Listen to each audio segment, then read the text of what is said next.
Hello viewers, welcome to my channel enlight history. আমি শুভেন্দু বিশ্বাস আর আজকে তোমাদের জন্য আরও একটি গুরুত্বপূর্ণ ক্লাস নিয়ে উপস্থিত হয়েছি।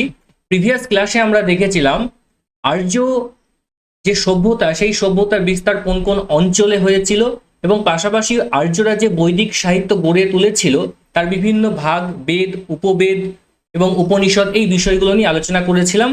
তো আজকের ভিডিওতে আমরা আর্য সভ্যতার পরবর্তী অংশ নিয়ে উপস্থিত হয়েছি, যেখানে আমরা আর্যদের বিভিন্ন জনগোষ্ঠী, সেই জনগোষ্ঠীর ইতিহাস দেখব, পাশাপাশি আর্যদের যে প্রশাসনিক ব্যবস্থা সেগুলো নিয়ে আলোচনা করব এবং অবশ্যই শেষে এই টপিকের ওপর থেকে এক্সপেক্টেড এমসিকিউ থাকবে, যেটা তোমাদের পড়তে এবং এই টপিকটি বুঝতে সাহায্য করবে যে কোথা থেকে কোশ্চেন দিতে পারে। তো চল তাহলে দেরি না করে আজকের ভিডিও স্টার্ট করা যাক।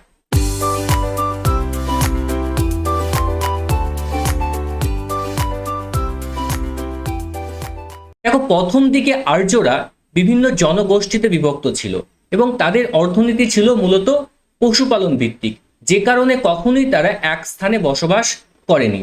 তারা প্রতিনিয়তই এক জায়গা থেকে আরেক জায়গায় যাযাবরের মতো জীবনযাপন করত, যে কারণে ঋগ্বৈদিক যুগের প্রথম দিকে কোনো ধরনের কোনো জনপদের অস্তিত্ব পাওয়া যায় না। মূলত উপজাতি কেন্দ্রিক ছিল এবং তারা বিভিন্ন অঞ্চলে তারা নিজস্ব যে গোষ্ঠী, সে গোষ্ঠীর এবার আমরা একটু দেখব যে কিভাবে এই উপজাতি যে জন বা গোষ্ঠী তার উদ্ভব হলো। তো ঋগ্বেদে আমরা এখানে যে বিষয়টি জানতে পারি যে সেই সময়ে সমাজের যে কাঠামো, সেই সমাজের কাঠামোর পরিবার বা কুলের একটি বড় ভূমিকা ছিল। দেখো, ঋগ্বৈদিক সমাজ সেটি পুরোপুরি পিতৃতান্ত্রিক ছিল এবং পরিবারের যিনি প্রধান তাকে বলা হতো কুলপা। এবং এই রকম কয়েকটি পরিবার তারা একত্রে মিলিত হয়ে গড়ে তুলতেন গ্রাম। কয়েকটি গ্রাম নিয়ে গড়ে উঠত বিশ এবং কয়েকটি বিশ নিয়ে গড়ে উঠত জন বা গোষ্ঠী, অর্থাৎ উপজাতি যে গোষ্ঠী, সেই গোষ্ঠীর বিষয়টা আমরা এখানে দেখতে পাচ্ছি। অর্থাৎ আর্যরা প্রথম দিকে বিভিন্ন জন বা গোষ্ঠীতে বিভক্ত ছিল। এইরকমই একটি গুরুত্বপূর্ণ জনগোষ্ঠী হলো ভরত, মানে মোস্ট পপুলার এবং পাওয়ারফুল উপজাতি গোষ্ঠী ছিল এই ভরত। তো অনেকে মনে করেন এই ভরত উপজাতির নাম থেকেই আমাদের ভারতবর্ষ নামকরণ করা হয়েছে, যদিও ভারতবর্ষ নামকরণ সম্পর্কিত অনেক বিতর্ক রয়েছে এবং অনেক মতামত আমরা এখানে দেখতে পাই। যাই হোক, এই ভরত উপজাতির মানুষরা কোথায় বসবাস করত? তারা সরস্বতী, দৃশদতী ও যমুনা নদীর উপত্যকা অঞ্চলে বসবাস করতেন এবং এই অঞ্চলটিকে বলা হতো ব্রহ্মাবর্ত, যার উল্লেখ আমরা ঋগ্বেদে দেখতে পাই।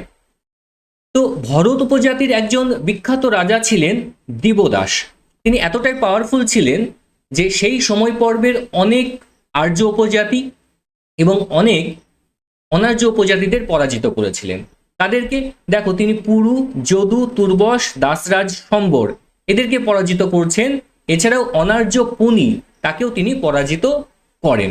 এবং এই রাজা দিবদাসের বংশধর হলেন রাজা সুদাস, যিনি 10 রাজার যুদ্ধে জয়ী হয়েছিলেন।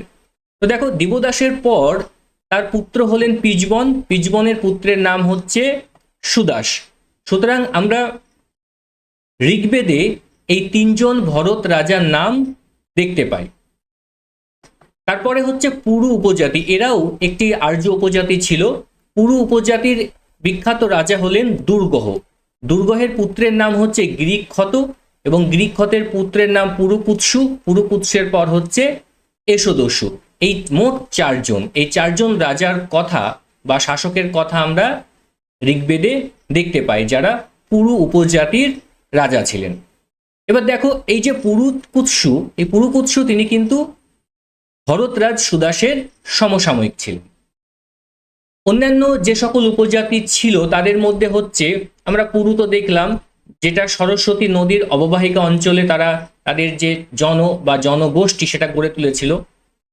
তারপর হচ্ছে ত্রিশু, তারা পুরুষচি বা ইরাবতী নদীর পূর্ব তীরে বসবাস করতেন।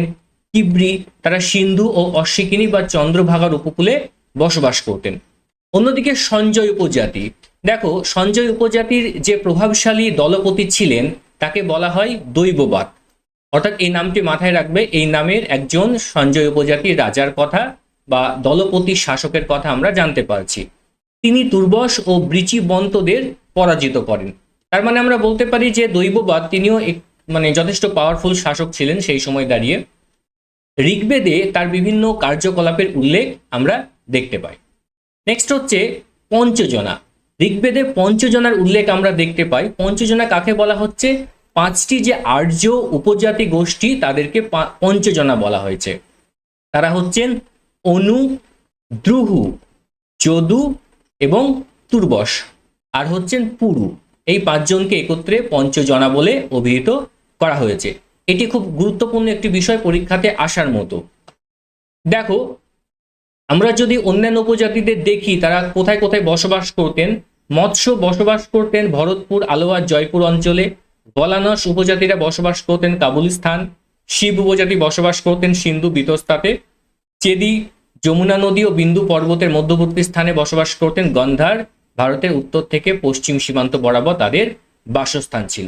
তো এগুলো আমরা ঋগ্বৈদিক যুগের অন্যান্য উপজাতিদের সম্পর্কে দেখতে পাচ্ছি। চেদি উপজাতি, দেখো চেদি উপজাতিরা বসবাস করতেন যমুনা নদী ও বিন্দু পর্বতের মধ্যবর্তী কোন একটি স্থানে।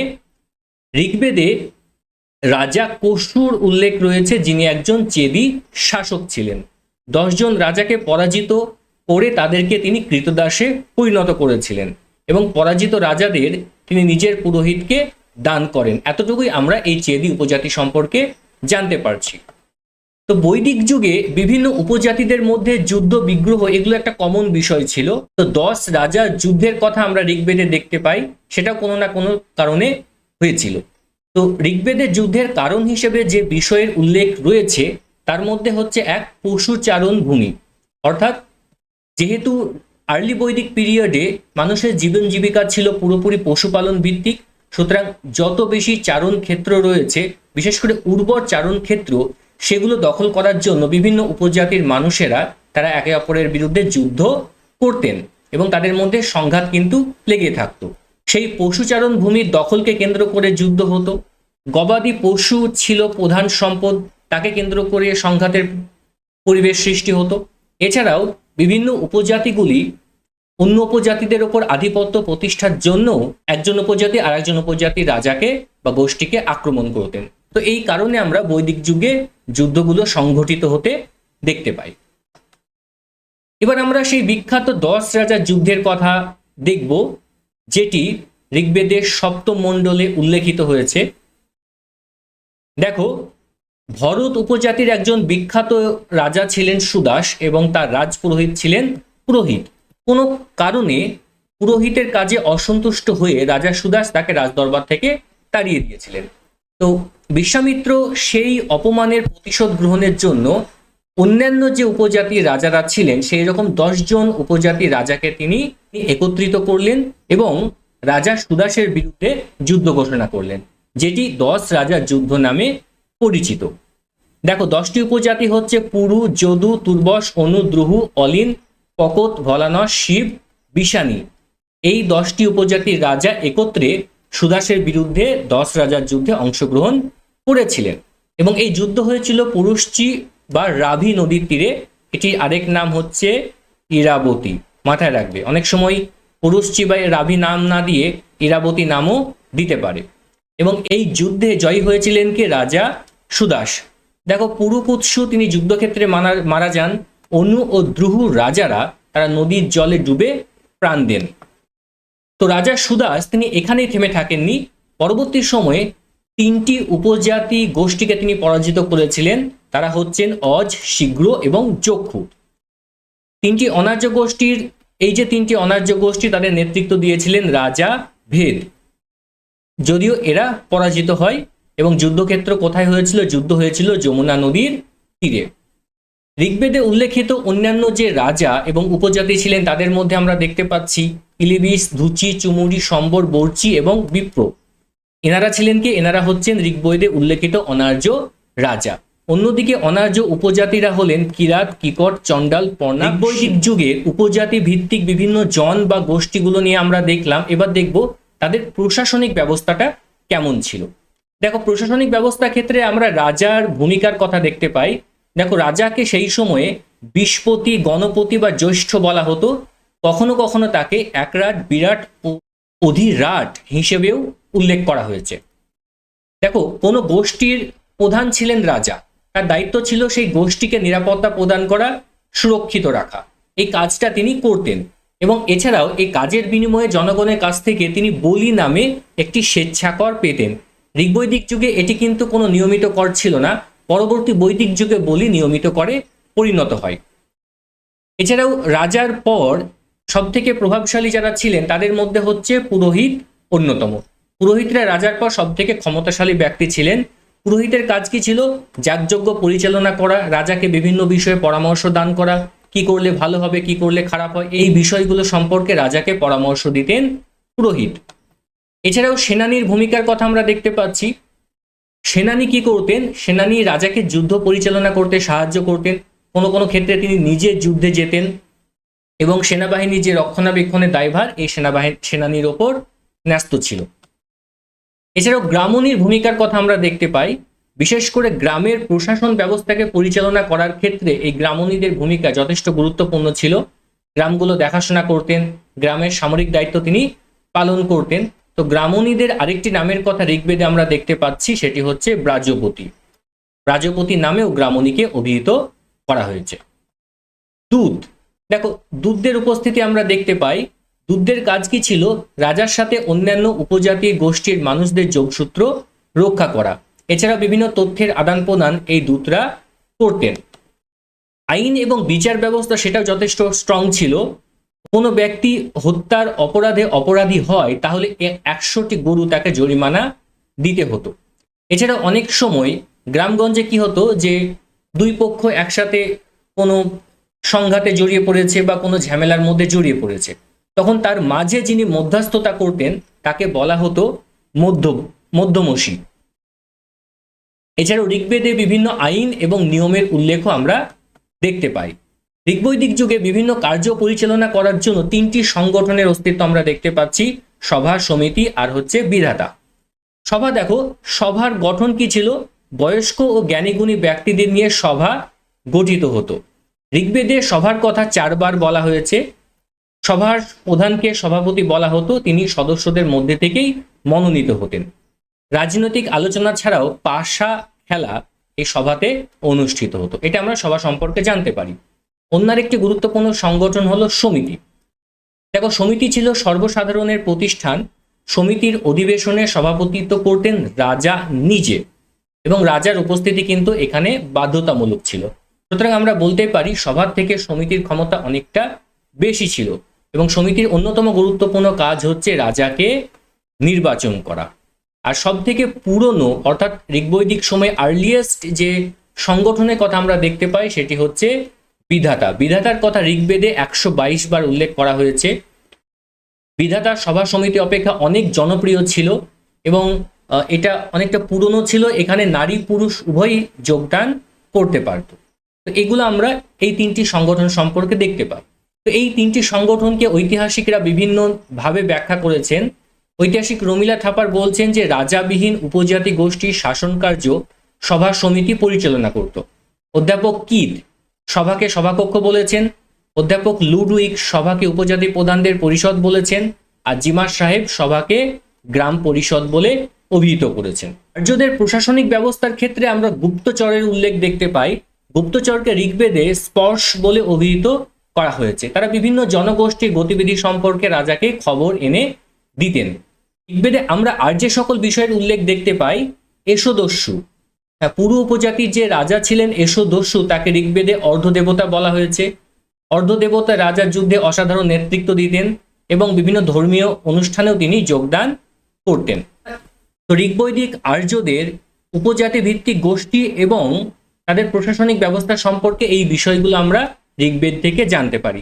এবার আমরা একটু দেখে নেব এই টপিকের ওপর থেকে কি কি এক্সপেক্টেড এমসিকিউ প্রশ্ন পরীক্ষাতে আসতে পারে।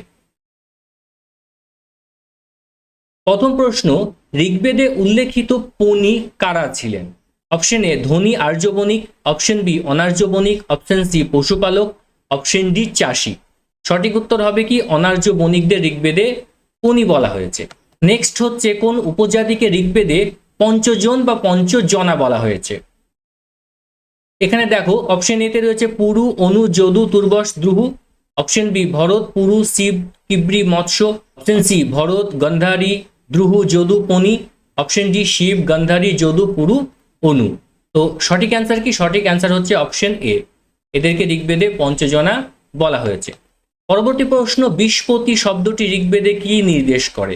অপশন এ উপজাতিদের নেতা, অপশন বি যুদ্ধের সেনাপতি, অপশন সি গ্রাম প্রধান, অপশন ডি যজ্ঞ পরিচালনাকারী। সঠিক আনসার হচ্ছে উপজাতিদের নেতাকে বিশপতি বলা হয়েছে।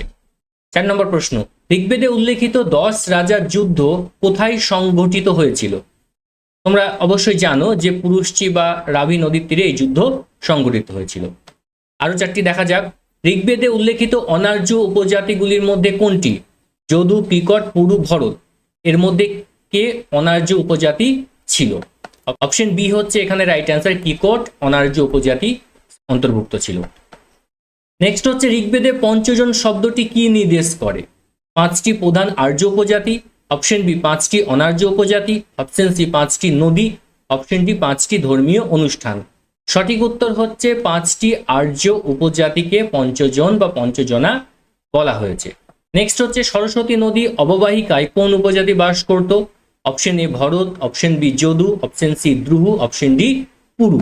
সঠিক অ্যান্সার হচ্ছে ভরতদের বাস ছিল সরস্বতী নদীর অববাহিকা অঞ্চলে। আজকে শেষ প্রশ্ন, কোন উপজাতি পুরুষচি নদীর তীরে বসবাস করত? Option A Puru, option B Tritsu, option C Bharata, option D Jadu.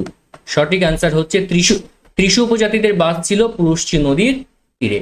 তো এর সাথে সাথে আমাদের ঋগ্বৈদিক সভ্যতার উপর নেক্সট পার্ট সেটা এখানে সম্পূর্ণ হচ্ছে। এর পরের অংশে আমরা ঋগ্বৈদিক আর্যদের সমাজ ব্যবস্থা, তাদের অর্থনীতি, ধর্মীয় ব্যবস্থা সম্পর্কে বিস্তারিত আলোচনা করব এবং তার উপরে এক্সপেক্টেড কি এমসিকিউ হতে পারে সেটাও তোমাদেরকে বলে দেব। তাহলে তোমরা বুঝতে পারবে যে এই টপিকের ওপর থেকে কি ধরনের প্রশ্ন আসতে পারে। তো আজকের এই ক্লাসটি তোমাদের কেমন লেগেছে অবশ্যই নিচে একটু কমেন্ট করে জানাও। আর এখনো পর্যন্ত এনলাইট হিস্ট্রি চ্যানেলটি সাবস্ক্রাইব না করে থাকলে একটু সাবস্ক্রাইব করে দিও এবং তোমার বন্ধুদের মধ্যে একটু এই ভিডিওগুলো শেয়ার করে দিও যাতে তারাও দেখতে পায়। তো আজকে এখানেই শেষ করছি, ধন্যবাদ।